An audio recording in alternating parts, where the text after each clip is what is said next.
Antes, a gente só faz um respiro aqui para estabelecer a conexão com a Manuela Niclevics, direto da redação da Jovem Pan News Curitiba, para falar sobre uma outra questão ligada às eleições, aí as filas do primeiro turno aqui em Curitiba. O Clube Curitibano, quem esteve lá para votar teve que ter paciência e foi só um dos lugares, né? Muita gente reclamou da biometria, foi apontada como responsável pela demora e agora há uma movimentação do presidente do TSE, o ministro Alexandre de Moraes, dizendo que vai ter aí uma série de medidas para evitar que as filas se repitam no segundo turno. Manu, com você.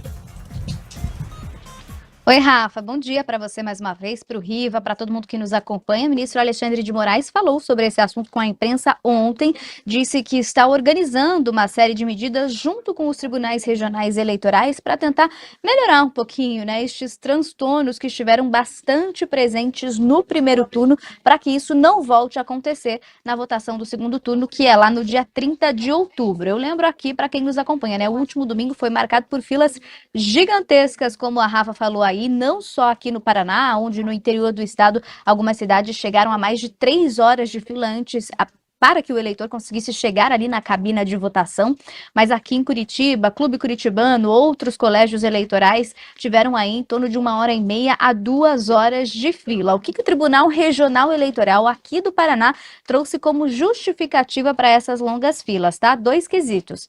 A falha no sistema de biometria, então algumas pessoas chegavam e até que ela fosse reconhecida ali pelo sistema de biometria, ela tinha que fazer de 3 a 4 tentativas, com isso a fila ia crescendo, né? A demora ia aumentando e também muitos eleitores que esqueceram de levar a colinha em papel. Por quê? Não podia levar o celular até a urna, até a cabina de votação, e muita gente esqueceu de levar a colinha e aí ficou demorando até lembrar, até pesquisar ali o número do seu candidato no celular antes de ir até a cabina de votação. Em parte, o que o Tribunal Regional Eleitoral aqui do Paraná diz é que este é um dos problemas que automaticamente aí já vai ser resolvido para a votação deste segundo turno, porque aqui no Paraná, por exemplo, só iremos votar para o cargo de presidente da República, então serão apenas 2 números a serem lembrados pelos eleitores, não vai precisar de colinha, não tem problema, não precisa levar o celular, mas as pessoas sabem de cabeça o número do seu candidato, e mesmo em estados em que existe segundo turno para o governo do estado, o número de candidatos é muito menor, né? Votarão em apenas 2 candidatos, então são 4 números no total. No primeiro turno eram 5 candidatos, alguns deles reunindo 5 números, então era mais difícil de lembrar sim. Ministro Alexandre de Moraes não disse exatamente quais que serão todas essas medidas que serão tomadas, disse que ainda tudo está sendo estudado junto aos tribunais regionais eleitorais, mas disse sim que isso deve acabar para o segundo turno, que o Tribunal Superior Eleitoral vai conseguir diminuir este tempo, este transtorno que é para o eleitor. Além de falar sobre isso, ele também fez um apelo para aqueles que não estiveram presentes na votação do primeiro turno. A gente lembra, foram quase 32 milhões de brasileiros que se abstiveram, né? Tivemos um número de abstenção que se manteve praticamente estável em comparação com 2018, mas é um número bastante grande, passa de 20%. Ele fez um apelo para que todas essas pessoas compareçam às urnas lá no dia 30 de outubro. Volto com vocês. Obrigada, Manu. É o que a gente espera aí, né, Riva? Ninguém quer ir votar e ainda ficar esperando 2 horas na fila. Casos de 3 horas na fila, fechar a sessão eleitoral que deu 5 da tarde, está com senha esperando para entrar, para poder votar. E olha que a gente teve uma abstenção altíssima. Então nem foi por um mega comparecimento, assim, foi por organização mesmo. Nós tivemos aqui em Curitiba alguns casos, por exemplo, a minha sessão eleitoral foram juntadas 2 sessões eleitorais, porque o outro colégio estava em reforma e jogou tudo no meu. Eu nunca peguei fila na vida para votar. Pegou dessa vez? Dessa vez peguei de meia hora. Não foi 1 hora e tanto, mas foi de meia hora.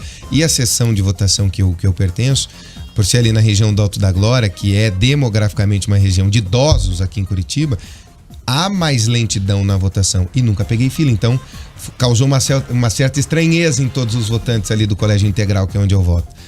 Mas é preciso tomar solução, Rafa. É preciso, porque tava entrando assim, ó, de 5 em 5 para votar, aí votava, ia ou não ia, eu não vi ninguém cobrando a questão do celular, por exemplo. Eu falei, onde eu coloco meu celular?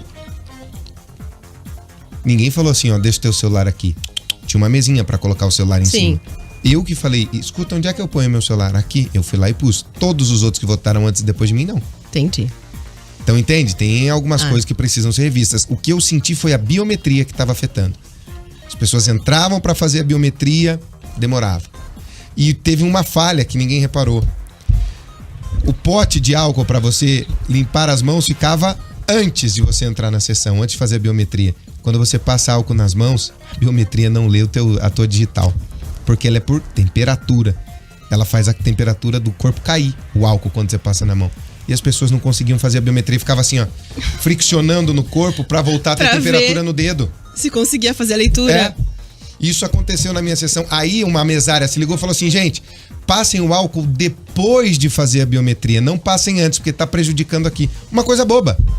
Só que vai juntando 10, 12 segundos com cada um, dá um atraso no final. Olha que coisa boba, mas dá um atraso no final. Então, pequenos ajustes precisam ser feitos. 11h17.